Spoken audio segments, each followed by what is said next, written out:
Usman ako, maayong buntag ka na itong tanan.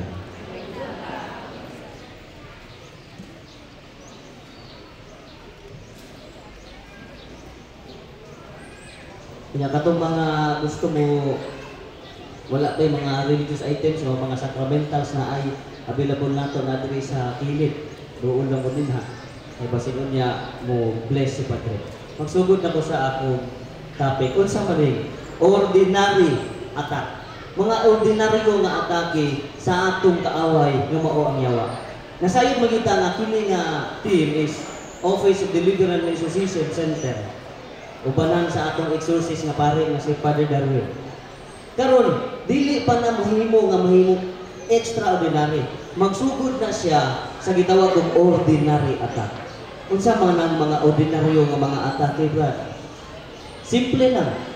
Una, magsugod na sa atong una-una.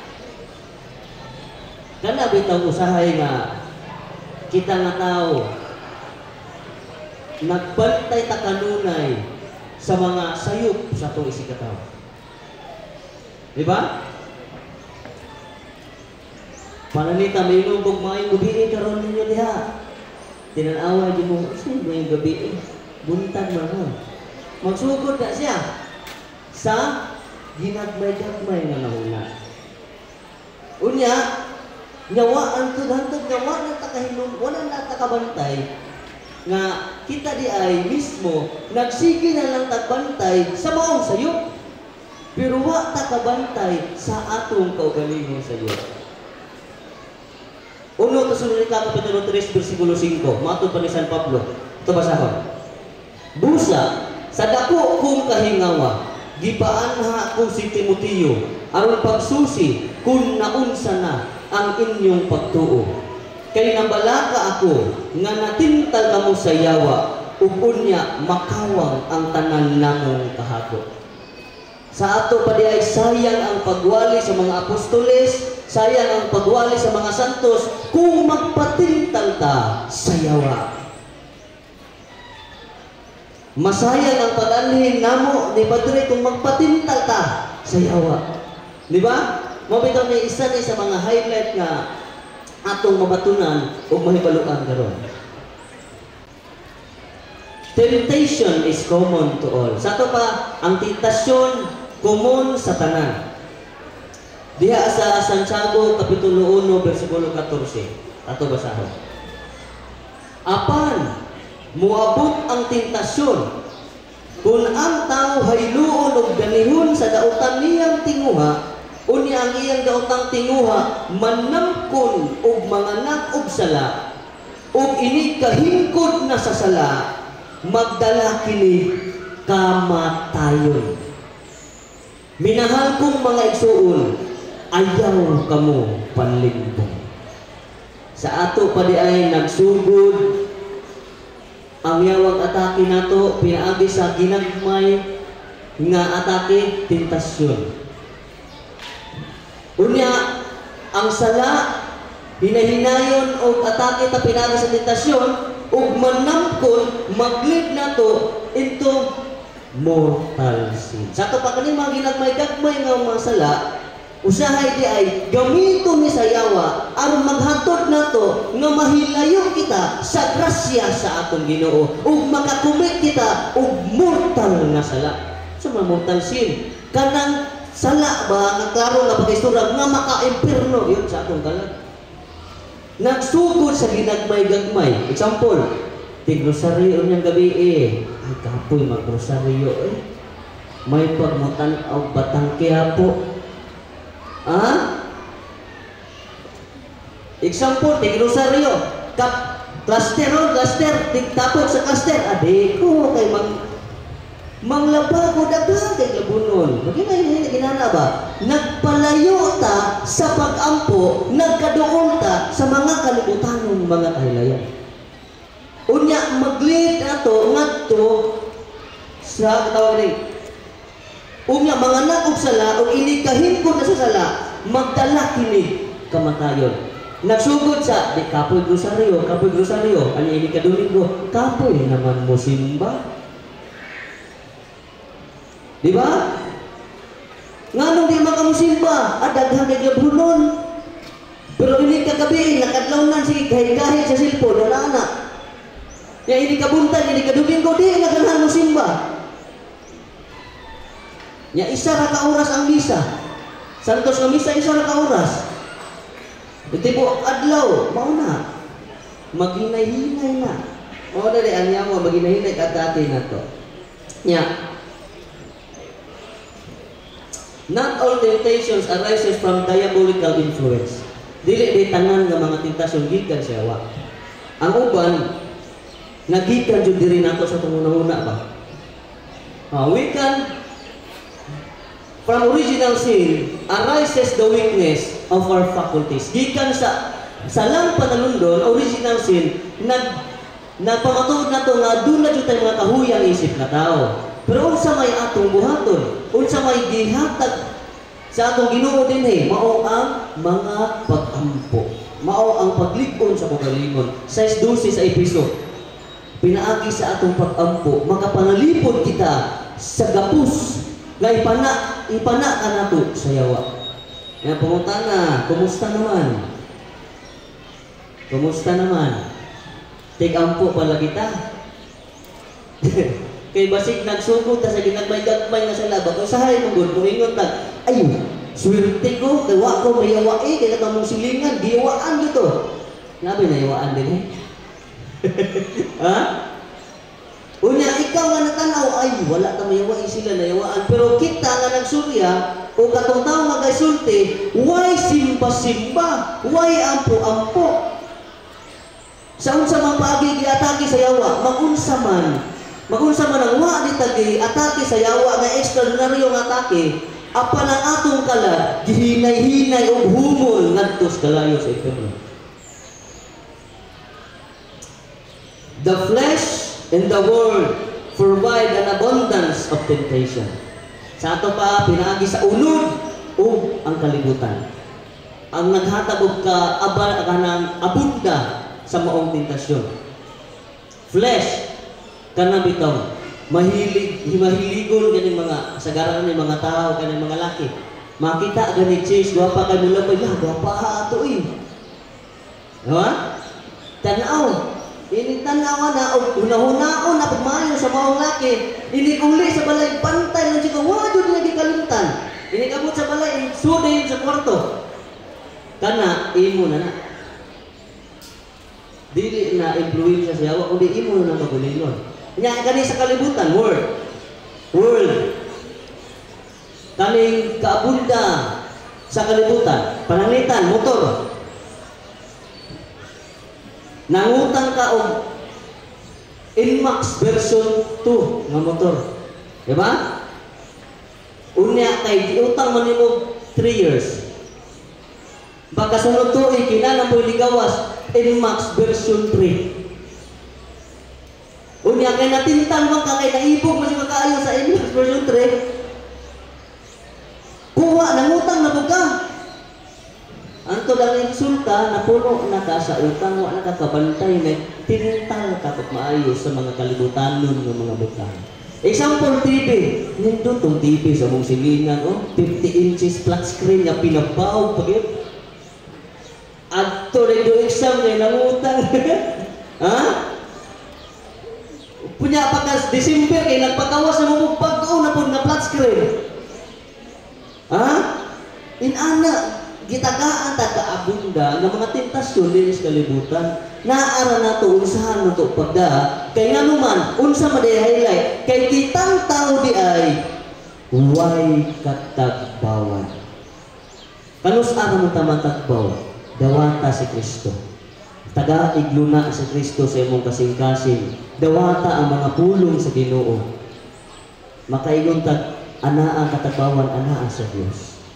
Kay kung magunaw na tag mga kalibutanon ng mga butang, wala tayo katagbawan. Kaya naman, nagkalaghan naman. iPhone 16 Pro Max. Kung saan na po yung gawas lain na po, iPhone 17 Pro Max na po. Pastilan. Nagsigid yun, nagsigig sibog. Nya kita, sige na tagkatintal, mapuno kita sa utang. Na, exorcists teach that the evil spirit cannot read our thoughts. but by observing our behavior, they can read our weaknesses. Sa ato pa di ay, dili diya mabasa ang nasod sa tunguna-huna. Apan makita niya kung unsa atong mga kahuyang. Mo na ang yawa mangita sa paagi kung ana kahuyang kapita, mo na ibalik-balikon og tintang sa yawa hantod ta masukamod ug mapaduol ngadto sa salang mortal. Gitawag mortal sin. Ang ordinaryo nga atake maghinay-hinay kama murag ano tay sabol sa manay. The ordinary attacks are dangerous. Nganong peligro man yung mga ordinaryong mga atake. They go unnoticed. Mura bitaw wa. Mura nagway ni tabo. Kana nga tong panglibak sa tong silingan, mura nagway ni tabo. Ha? Many people think of the devil only in extreme cases. Daghan ang tao nga niingon, ang yawa na ara tong mga gitaw nga gipangyawaan. Pero ang adlaw-adlaw nga kinaiya, adlaw nga buhat, usaday sa mga hinungdan nga kita giatake sa yawa. Kabisi sa panahon, mo na itong gingon o ganiha, nga wa na tayo panahon sa pag-ampo. Puros na mga negative ang isod sa itong una-una, kay nagbantay naman ta. Nagbantay na ta ba kung unsay sayo. Nya, kedua, they form habits. Repeated temptation and sin lead to vice and spiritual blindness. Kanang balik-balik nga sala ba? Nga kanang balik-balik nga sala nga lead into vice, maginahog nahilig na kaanang sala. Kunya makahimo makapatig sa ato kasing-kasing. Spiritual blindness. Magunahuna anak ka, pinirmi, nagsugod na sa ibog-ibog. O, di ba? Naibog mga babayo. Naghinay-hinay, nga nagtuo ka, nga okay pa to. Kunya kay kadugayan kay, nahug naman o ibog-ibog, ipon-ipon na mapod. Ha? Kunya makapatig sa tong kasing-kasing nagtuo ta nga kato sakto to. Pero diwa dahil malipay ang Ginoo. Madayon ta. Ikatulo, they separate the soul from grace. Sa ato pa magpahilayo sa atong kalag ngadto sa grasya. Ang sanctifying grace may sama na siya sa usa ka sanina nga atong isul-o nga panalipod nato sa mga atake sa yawa. Ang sanctifying grace. Kunya, unsa may makapahukas sa maong sanctifying grace? Mao ang sala. Imong gikunis-kunis ug imong gigisi ang grasya nga nadawat ng taan nato. Ang sanctifying grace. Nihilayo, gihukas nato ang sanctifying grace pinaagi sa sala. Ano na siya? Hindi, ikaw pa.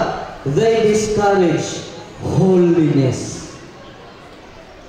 Ordinary attacks often make people believe holiness is too hard, prayer is useless, or confession won't help. Una, holiness is too hard. Lisod kaayo ning mahimo tang santos. Kapoy kinailang gibuhat, sige ragampo, sige ragampo. Diba? Kaya nga naman, unsa may gusto nato? Hayahay. They discouraged holiness. Unsa may gusto nato? Mag-abri kanunay sa atong tindahan. Kanunay ta trabaho. Kanunay ta trabaho. Nya nawa na nato ang magpagkamain ng puon. Holiness is too hard. Kadua, prayer is useless. Kay sa kawang niyo, ampo sige, apo ang gipundunggon sa Ginoo. Unsa day gusto nimo? May samak sili nga ilipaat halang dayon. Inana man usahay ni kita tao. Di ba? Masakit na gani gamay, mo po rin Ginoo, ayuhan gali akong mga sakit. Kaya ron mo balik na ko sa akong negosyo. Sakto din na. Sa pasunod, or confession won't help. Nganong mo kupisan matagpari? Nga maoram di mo na, mga kasagaran, mga argumento sa mga taong kalibutanon yung mga noon. Nganong mo kupisan matagpari? Nga pare, makasasa, taoram di mo na sila, makakasa, gihapon. Mao man ay kasagaran isulti sa mga tao nga di jud maginulsol. Di ba? Nadyo uban may ngunana, nga mga upisan mga oy, upisan man ang akong sala. Mo ana man ang uban. Kaya kung na they discourage holiness. Kunya, they paralyze spiritual growth. Dili makatubo sa atong mga merito. Kami di mga butanga, dili makapatubo sa atong merito. Atong basahon ang Biblia, Galacia Kapitulo 5, versikulo 19, ngadto sa 21. Sayon kaayo pag-ila sa mga buhat sa tawhanong kinaiya. Makita kini diha sa salawayon nga pakighilawas, hugaw hilas nga mga buhat. Ingon man sa pagsimba sa mga Diyos-Diyos o sa mga pagpamarang. Makita usab kini sa pagdinuntanay, pagbingkil-bingkil, sa kasina, sa kapungot, sa kahakog, sa pagkabahin-bahin, pagkamasinahon, pagkapalahubog, pagkamapanuyangon sa lawas ng kaibog, ug uban pang mga butang nga sama niini. Busa, pasidan-an ko kamo karon sama sa akong gihimo kaniadto. Ang mabuhat niini mga butanga walay dapit sa gingharian sa Dios. Lisuda mo ito mong gibuhat, Bert. Ay, lisuda mo ito mong gisulti, Bert. Kapoy, magayon mas lamig, dito sa kalibutan. Kaya nga naman, nakaset mga tungunahuna din sa mga